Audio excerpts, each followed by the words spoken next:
시계보다 나침판이 더 중요하다. 제가 지난 여름 휴가 때 한 2주가량 티베트를 여행한 걸 여러분이 다 아십니다.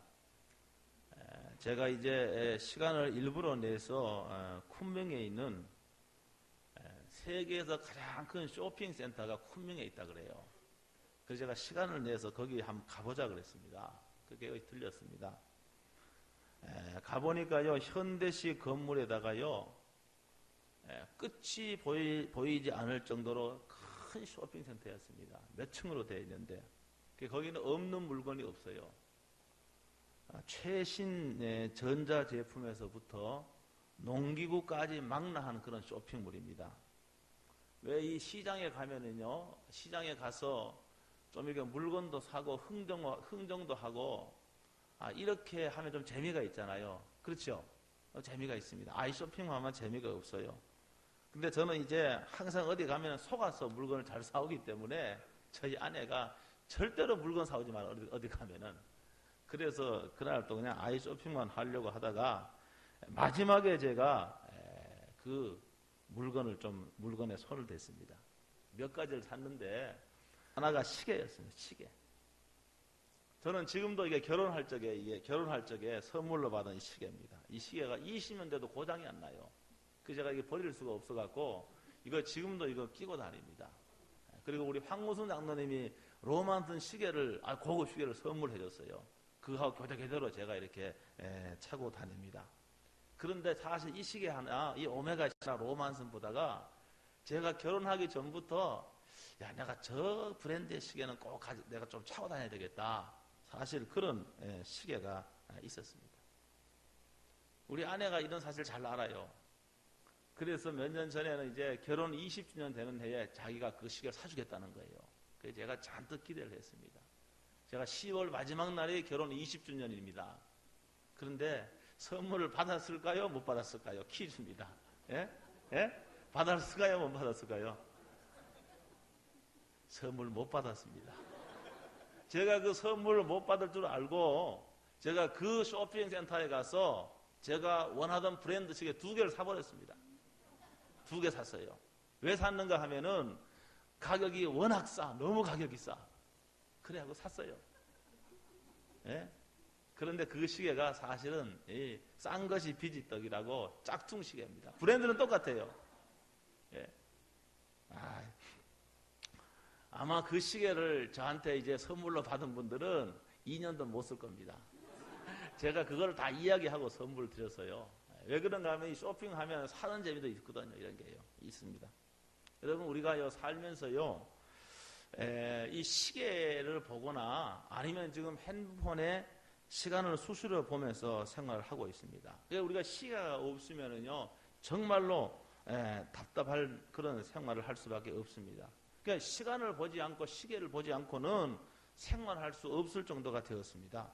그러나 시간을 알 수 있는 시계보다 더 중요한 것이 있는데 그거는 바로 뭔가 방향을 알려주는 나침판입니다. 시간보다가 방향이 더 중요하다는 말입니다. 제가 선교지에 갔었어요. 그 이 선교사가 차고 있는 시계, 저희들이 차고 있는 시계랑 완전히 달라요. 그런데 내가 그 시계를 자세히 봤습니다. 그 시계를 보니까 그 시계는 시간은 조그만하게 나와 있습니다. 시간은 조그만하게 나와 있는데 방향도 나와 있고 나침판도 돼 있고 고도도 나와 있고 기압도 나와 있고 이런 것이 크게 있고 시간을 알려주는 그 시계 기능은 작게 되어 있습니다. 왜 그런가 하면은 티베트는 말입니다. 평균 고도가 굉장히 높잖아요. 그래서 산소가 부족합니다. 그렇기 때문에 이거 고도가 몇 미터인지 이걸 측정을 해야 돼요. 기압이 얼마인지 이걸 알아야 됩니다. 그걸 모르고 갔다가는요, 생명의 위협을 느낄 수가 있습니다. 또 말해 비포장도로 막 산길 가고 하니까 반드시 나침판이 있어야 돼요. 이 나침판 기능이 없는 시계는 그런 데서는 소용이 없습니다. 그러니까 이런 데서는 정말로 이 시간을 알려주는 시계는요, 별 상관이 없어요. 그 시간보다가는 나침판이나 고도계 등이 더 중요합니다. 방향이 중요하다는 거죠. 동서남북을 알려주는 방향이 너무나 중요합니다. 요사이 말이나 산행 부음이 일어나갖고 산에서 방향을 잃어버리면은요 생명의 위협을 느낄 수 있잖아요. 그래서 산에 가면은 이 방향을 표시에 어떻게 표시를 하는가 하면은 이 길로만 가야 돼, 이런 방향으로 가야 됩니다라고 하고 나무에다가 끈들을 나무에 매달아놨어요. 그 길로 가야 됩니다. 제주도 올레길 가보니까 거기다 방향 표시해놨는데 페인트로 딱 그냥 화살표 표시를 해놨습니다. 그 방향으로만 가야만이 안전할 수 있는 거예요. 다른 방향으로 가면은 사고가 날 수가 있습니다. 아마 여러분들이 생활하면서요 산을 가거나 아니면 거리에서도 방향을 잃어버려 갖고 혼난 적이 한두 번 있을 겁니다. 저도 과거에 말입니다. 예? 기억도 생생해요. 매일 전철로 학교 다니던데야 어느 날 밤에 비 오는 날 밤에 딱 내리는데 방향을 모르겠더라고요. 30분을 헤맸습니다. 제가 머리 나빠서 그런 게 아니라 모든 사람이 이렇게 방향을 잃으면은 헤매게 됩니다. 방향을 잃어버려서요 길을요 잘못 들면은 굉장히 위험한 겁니다. 특별히 이제 겨울에 월요일 날도 이제 산에 가신다 그러는데 낮에 가니까 상관이 없지만은 여러분 겨울 산행은 정말로 위험한 데가 한두 군데가 아닙니다. 해가 떴다가도 순식간에 말입니다 캄캄해지는 것이 바로 겨울입니다. 그래서 말이냐 산에 가서 방향을 잃어버렸다 싶으면은 원 위치로 되돌아와야 됩니다. 방향을 모르면서 무대포로 왔다 갔다 하면은요 그거 조난당하는 겁니다. 방향을 잃어버렸다 싶으면은 빨리 원 위치로 돌아와야 돼요. 그래야만이 살 수가 있습니다. 저와 여러분들이요 인생이라고 하는 길을 다 가고 있습니다. 인생의 길을 다 가고 있는 거예요. 같은 인생의 길을 걷고 있는데 사람마다 목적지가 다른 것 같아요. 사람마다 방향이 다른 것 같습니다. 속도를 내서 빨리 가는 것보다 여러분 내가 바른 방향으로 인생의 길을 가고 있느냐 이게 중요합니다. 한국 사람들의 특징 가운데 하나가 조급함이라 그러잖아요. 그래서 한국 사람들은 빨리빨리라고 하는 말을 입에 달고 삽니다. 물론 이런 기질 때문에 역사상 그 유래를 찾아볼 수 없는 경제 성장을 이루었습니다. 세계에서 이렇게 짧은 시간에 전쟁의 잿더미에서 이렇게 경제 성장을 일군 나라가 역사상에 없습니다. 여러분 그런데 오늘 모든 지표를 보면은요 한국 사람들은 행복하지 않습니다. 한국 사람들은 행복하지 않아요. 여러분 세계에서 자살률 1위입니다. 세계에서요 이혼율 1위입니다. 이거는 바로 뭘 말해주는가? 한국 사람들은 행복하지 않다라고 하는 것을 우리들에게 말해주고 있습니다. 여러분 행복합니까? 여러분 진실로 여러분 행복합니까? 아마 정직하게 말한다면은 아마도 여러분 가운데 나는 행복하지 않다고 느끼는 사람이 더 많을 것입니다. 교회에 다니고 있는 사람들 중에도 행복하지 않는 사람들이 있습니다. 교회에 다니는 사람들이 스스로 생명을 끊어요. 교회에 다니는 사람들이 이혼을 하는 것을 보면은 교회에 다니는 것 이 자체가 우리의 행복을 보장해 주는 것이 아니라고 하는 것이 그대로 드러납니다. 여러분 이러한 수치는 잘못된 인생의 방향으로 가기 있기 때문에 찾아오는 것이 아닐까요? 여러분 교회에 다니는 것과 정말 예수 그리스도를 믿고 의지하고 따르는 것은 다릅니다. 본질적으로 달라요. 여러분들은 교회 다니면서 지금 교회 다닙니다. 오늘도 교회 왔습니다. 이 교회 다니면서 정말로 여러분들이 나의 생명의 주인 되시는 주님과 함께 인생의 길을 동행하는 여러분 되시길 주의 이름으로 축원합니다. 여러분 다 자동차가 있는데 여러분 자동차도 주기적으로 뭘 해야 되는가? 주기적으로 점검을 받아야 됩니다. 여러분 점검을 받지 않고 운행을 하다가는요 큰 사고를 당할 수 있고요 생명을 잃을 수도 있습니다. 제가 언젠가 자유로를 달리는데 4차선에서 앞서가던 그 트럭이 말입니다.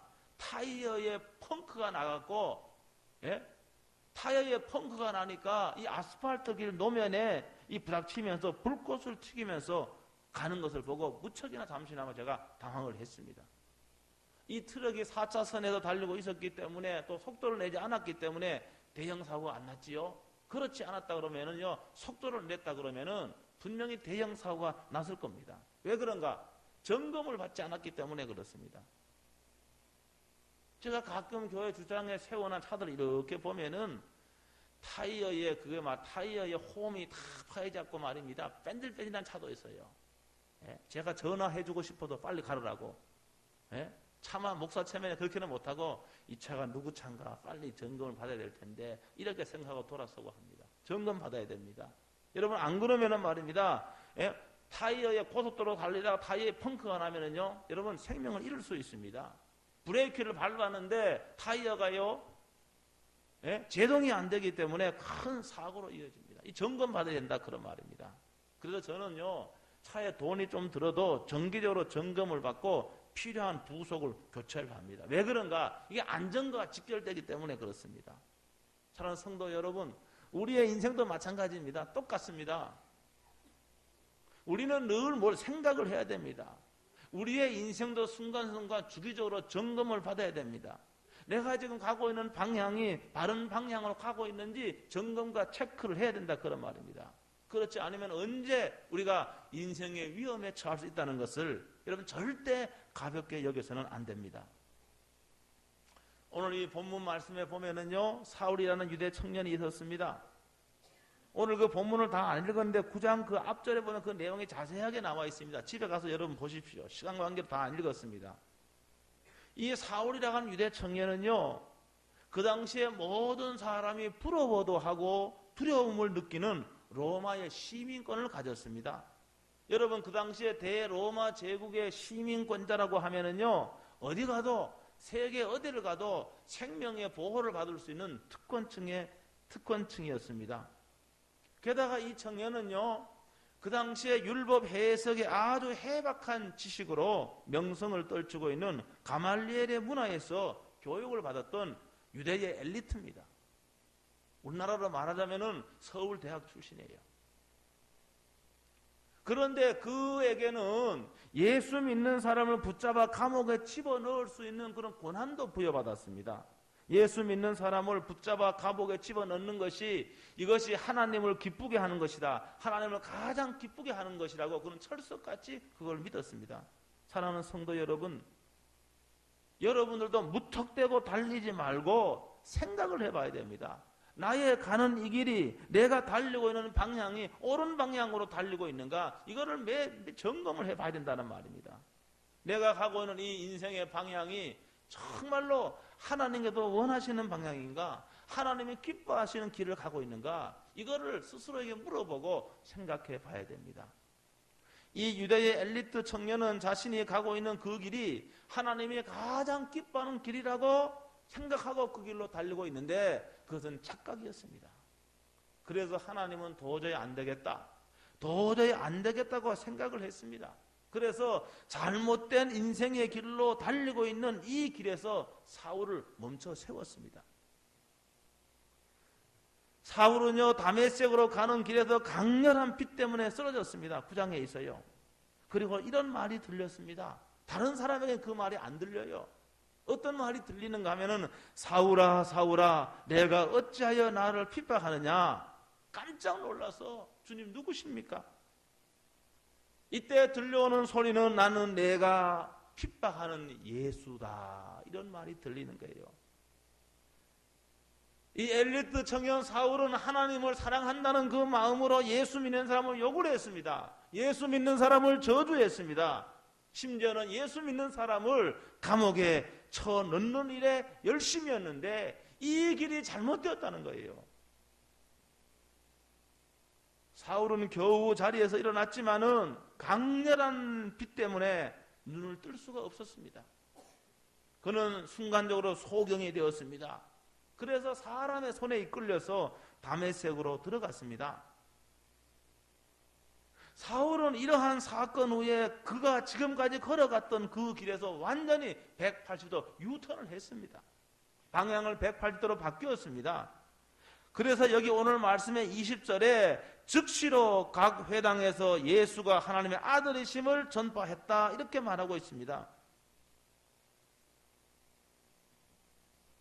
그는 며칠 사이에 완전히 변화가 되어서 예수님이 하나님의 아들이라고 증거하기 시작했습니다. 그러니까요, 다메섹에 있는 사람이 무척이나 당황했습니다. 며칠 사이에 완전히 다른 사람으로 바뀌어졌기 때문에 그렇습니다. 사랑하는 성도 여러분, 사울이요, 이 사건을 경험한 후에 그는 세상에 있는 권력도 버렸습니다. 사울은 세상에 있는 모든 물질과 부와 명예들을 버릴 수가 있었습니다. 이거는 무슨 말인가 하면은 이것을 인생의 목표로 삼지 않았다는 말입니다. 권력을 향하여 달리지 않았다는 말입니다. 물질을 향하여 달리지 않았다는 말입니다. 돈을 향하여 다름질하지 않았다는 말입니다. 이것을 그의 인생의 목표로 삼지 않았습니다. 구약의 말인 요나라는 하나님의 사람이 있습니다. 어느 날 하나님께서 요나에게 이렇게 말합니다. 니느웨에 가서 그 니느웨 사람들에게 회개하라. 그러면 산다. 이 말씀을 외치라고 하나님께서 말씀하셨습니다. 그러나 하나님의 이 말씀은요, 선지자 요나의 생각과는 너무너무 달랐습니다. 그래서 그는 어떻게 했는가 하면은 니느웨로 가지 않고 반대편에 있는 다시스로 가는 배를 타려고 욥바 항구에서 배를 탔습니다. 그러나 이 선지자가 탄 배는 큰 풍랑을 만났고 이 요나는 바다에 던져지게 되었습니다. 여러분, 하나님이 원하시는 방향이 아닌 반대 방향으로 갔기 때문에 이런 어려움을 당하고 고난을 당하는 겁니다. 성경은 이렇게 말합니다. 오늘 읽은 성경의 시편 119편 105절에는 주의 말씀은 내 발의 등이요 내 길의 빛이다, 이렇게 말합니다. 여러분, 하나님의 말씀은요, 오늘 이 하나님의 말씀은 우리들이 어디로 가야 될지를 모르는 캄캄한 인생의 길을 밝히는 빛, 이게 나침판입니다. 나침판입니다. 결혼을 하기 전에 사생활을 낳았습니다. 불량자의 자녀로서 부모의 속을 무던히도 아프게 했던 어거스틴은 이 인생의 나침판인 하나님의 말씀을 통해서 인생을 180도로 유턴했습니다. 어느 날 골목길에서 아이들의 노래소리가 들려오는 거예요. 집어서 읽어라, 집어서 읽어라. 이 노랫말을 듣고 옆에 있는 성경을 집어 들고 펼치자 한 구절이 눈에 들어왔습니다. 그 구절이 바로 뭔가 하면 로마서 13장 13절로 14절의 말씀입니다. 낮에와 같이 단정히 행하고 방탕하거나 술 취하지 말라. 음란하거나 호색하지 말며 다투거나 시기하지 말고 오직 주 예수 그리스도로 옷 입고 정욕을 위하여 육신의 일을 도모하지 말라. 이 말씀이 그의 가슴에 와 닿았습니다. 이 말씀을 통해서 그는 하나님 앞에 참회를 하고 회개를 하고 그의 발도 유턴했습니다. 방탕했던 이 어거스틴이, 사생활을 하던 어거스틴이 이 인생의 나침반 하나님의 말씀을 통하여 그는 성자가 되었다는 사실을 믿으시기를 주의 이름으로 축원합니다. 아무리 이 세상에 많은 것을 소유해도요, 행복하지 않다고 한다면은 그 인생은 성공적이라고 말할 수 없습니다. 여러분, 부나 권력이나 명예 때문에 행복해지는 것은 결코 아닙니다. 제가 다음에 시간이 있으면 말씀을 드리겠지만 모든 과학적인 연구에 의하면은 이 부나 권력, 명예 때문에 오히려 더 불행해진다라고 하는 수치가 나와 있습니다. 여러분, 우리나라 권력을 가진 권력자들의 그런 그것들을 우리는 잘 알고 있지 않습니까? 여러분, 우리 권력을 가졌던 그 역대 우리나라의 권력자들의 여러분 종말이 어떻게 되었습니까? 그들이 행복했습니까? 아닙니다. 권력 때문에 그들은 불행했습니다.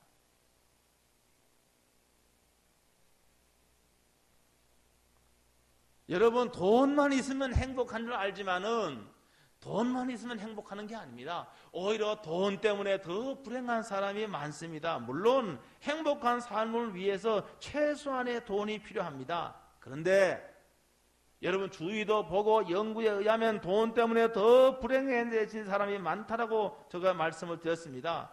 부자들 중에는 행복한 사람이 많지가 않습니다. 부자들 중에 자살하는 사람이 많아요. 이걸 알아야 됩니다. 여러분은 과거에 우리나라가 가난할 때 자살할 사람 별로 없었어요. 지금은요, 자살도 우리나라가요, OECD 국가 중에 자살 1등입니다. 1등. 여러분, 못 사는 나라에서 자살하는 것은 별로 안 되지만은 잘 사는 나라에서 자살하는 사람이 더 많습니다. 여러분, 물질적인 풍요를 누리는데 왜 자살합니까? 행복하지 않다는 말입니다. 여러분, 그렇기 때문에 여러분 이걸 알아야 됩니다. 여러분, 돈이 절대 여러분을 행복하게 해주지 않습니다. 그래서 여러분들이 돈만을 목표로 삼아서 돈이 있는 것으로만 다름질하면은 여러분 인생의 큰 낙오자가 되고 실패합니다. 행복해지지 않는다는 거예요. 그렇다고 제가 돈을 무시하는 게 아닙니다. 권력, 여러분 돈도 갖지 말고 권력도 갖지 말고 명예도 갖지 말라, 그렇게 말씀하는 게 아니라 잘 이해해야 됩니다. 그거를 삶의 목표로 삼지 않는다는 겁니다. 그걸 향해서만 다름질하지 않는다는 겁니다. 하나님이 주시면 당연히 가져야 되지요.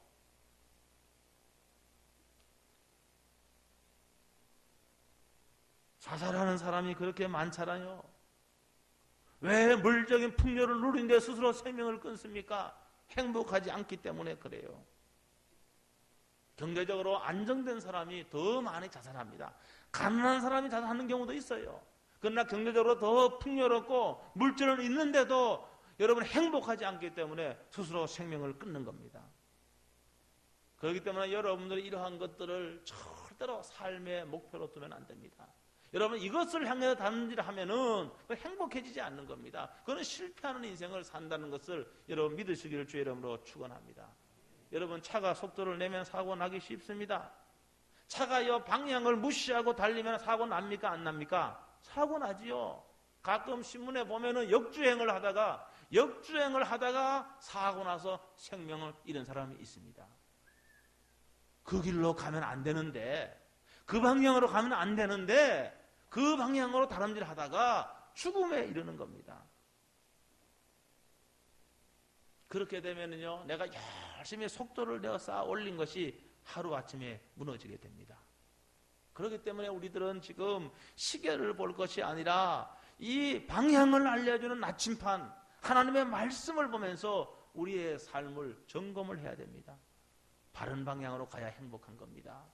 여러분 물질이 좀 없어도요, 인생을 바른 방향으로 가면 행복해질 수 있습니다.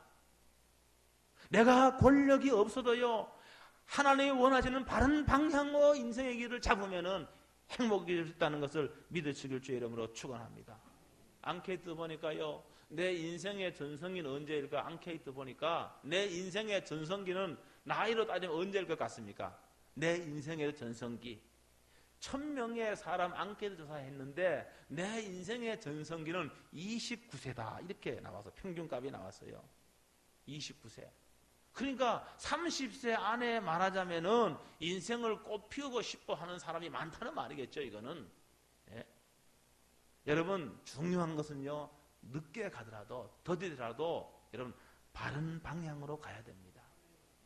요새 제가요 국내 여행을 해보니까 시티, 슬로우 시티. 그러면 슬로우 시티 들어봤죠? 슬로우 느리다는 말 아닙니까? 이건 뭐 하는가 하면은 여러분 얼마나 우리가요 경제 성장을 하면서 몇십 년 동안 얼마나 변화가 되었습니까? 그런데 이 슬로우 시티는 변화되지 않고 옛날 것을 그대로 간직하고 있는 거예요. 요새 이게 대세입니다. 예? 우리는 과거의 것을 다 버렸는데 슬로우 시티, 옛날 조선 시대 같이 담이 있고, 예? 담이 있고, 기와집이 있고, 흙집이 있고, 사람들이 거기로 몰리는 겁니다. 여러분 빠른 시간에 우리가 많은 것을 얻었지만은 그렇기 때문에 우리가 이 부분을 점검을 해봐야 됩니다. 또 보니까 뭐가 있는가 하면은 요새 힐링이란 말이 있대. 힐링 카페도 여기 있다고. 힐링이 뭐냐? 힐링 치료하다는 거야. 치료하다. 힐링 치료를 말합니다. 여러분 왜 그렇습니까? 왜 이런 말이 대세입니까? 한동안은 웰빙이 대세던 요새에는 힐링이 대세야. 힐링이란 말, 치료라는 말입니다. 여러분 한번 보세요. 많은 것을 우리가 누리고 있습니다. 예? 물질적인 풍요를 누리고 있습니다. 그런데 왜 우리가 치료를 해야 됩니까? 물질적인 풍요를 누리지만은 정신적으로, 영적으로는 치료를 받아야만 하는 그런 상태가 된 겁니다. 그러니까 말하자면 물질은 좀 있는데 정신적으로 환자가 많다는 겁니다. 영적으로 환자가 많다는 겁니다. 여러분, 먹고 살만한 그런 그 살림은 되어 있는데 여러분, 잠을 자지 못한 분이 여기도 있을 겁니다. 있지 않습니까? 그렇기 때문에 여러분, 이 시간보다 방향이 중요합니다. 인생의 방향이 중요합니다. 여러분, 방향이 잘못되면은 세상에 있는 거 아무리 많이 가져도, 권력을 가져도, 여러분 물질이 수십억이 있어도 여러분의 인생의 방향이 잘못되면은 불행한 겁니다. 행복하지 않습니다. 그렇기 때문에 저와 여러분들이 이 하나님의 말씀을 통해서 여러분의 삶을, 지금 가고 있는 여러분의 삶을 점검해 볼 수 있게 되기를 주의 이름으로 축원합니다. 그리고 돌아서서 구원자가 되시는 예수님을 향해 걸어가시길 주의 이름으로 축원합니다. 나의 생명이 되시는 그 예수님을 향해 여러분이 한 발자국 한 발자국 그 방향으로 움직일 수 있게 되기를 주의 이름으로 축원합니다.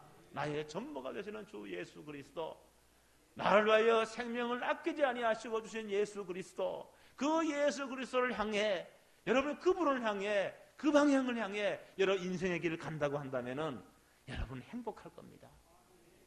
아직까지 여러분이 교회 생활해도 예수님 만나지 못한 분은 여러분 결단하시기 바랍니다. 여러분 예수님 만날 간절한 소원을 품기 바랍니다. 여러분 교회 다녀도요 예수님 못 만나고 헌금하고 아무 소용없어요. 오늘 헌금도 많이 했는데 여러분 예수님 만나지 못하고 하니 헌금이 무슨 의미가 있습니까? 아무 의미가 없습니다. 그건 알아야 됩니다. 예수님을 만나고 예수님 내 구원자가 되고 예수님 나의 생명이 되고 예수님 나의 인생의 전부가 된다는 신앙 고백 위에 드려지는 이 헌물이 의미가 있는 것입니다. 이 헌물이 하나님 앞에 예물이 되는 것이고 하나님 앞에 드려지는 것이 되는 겁니다. 체면으로 드려지는 거 아무 소용없습니다. 여러분 그렇기 때문에 이 시간에 결단하시기 바랍니다. 여러분 정말로 예수님을 향해 여러분 다른 일 하시기를 주의 이름으로 축원합니다. 여러분 권력이나 물질, 여러분 명예, 이것은 우리에게 필요하지만은 이것이 우리의 목표가 되어서는 안 됩니다. 이걸 향하여 다름질 하면은 불행해지는 겁니다. 생명을 잃어버릴 수 있는 겁니다. 우리나라의 많은 권력자들이 생명을 잃어버렸습니다. 스스로 생명을 끊었고요. 해외로 다 도피를 했고 말입니다. 지금도 말입니다. 이 권력자들이 엄청 뭡니까? 사람들에게 비난의 대상이 되고 있는 겁니다. 그것이 우리를 행복해 주는 것이 아닙니다. 그렇기 때문에 우리가 가고 있는 그런 그 삶의 방향이 바로 되었는지 꼭 점검하시고 여러분 예수 그리스도로 인하여 행복한 삶을 살 수 있게 되길 주의 이름으로 축원합니다. 통성으로 한번 기도하겠습니다. 1분 동안 통성으로 간절히 기도하겠습니다. 하나님 아버지 은혜를